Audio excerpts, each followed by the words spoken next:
Nashukuru. Lakini jambo kubwa ambalo limekuleta hapa unalijua vizuri. Nahitaji ufanye mapinduzi ambayo ni makubwa sana. Kutokana na vyeti vyako nilivyopitia, nikaona experience yako ya kazi. Lakini jambo ambalo unalifanya hapa ni juu ya kazi yetu. Unaelewa kila jambo na nishakuelewesha.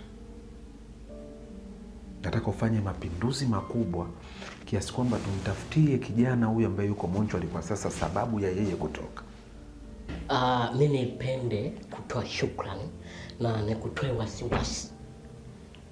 Mochwari ina siri kubwa sana.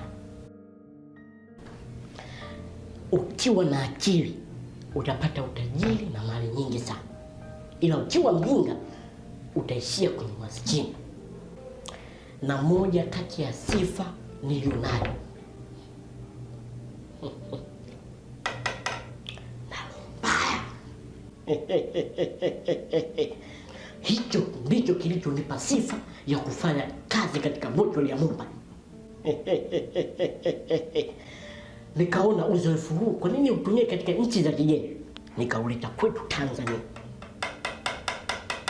Mimi ni tunu ya taifa. Kitu kilichonifanya nipate mali nyingi sana. Kwa hiyo nikuondoe wasiwasi na mashaka juu yangu kwako, Dokta. Na kama kutakuwa na deni lolote hili la kupiga pesa, usisite kuniambia. Nitafanya kazi kwa umakini mkubwa. Nia yetu ni kupata utajiri. Mr. Kunze. Majina ya Kisukuma. Mimi wasipendagi maneno mengi.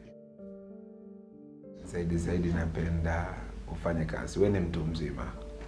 Kwa mtu ambaye atakuona kwa haraka anaweza akajua ni mtoto, lakini ni mtu mzima. Hivyo basi fanya kazi yako. Yes. Okay. Na kilichobaki tu, mimi naona sasa hivi ni wakati sasa wa kukuonyesha sehemu yako ya kazi na kukutambulisha kwa mfanyakazi mwenzio ambao utakuwa unashughulika naye. Sawa, nitashukuru sana. Hata sasa hivi ukitaji maana kazi. Sawa.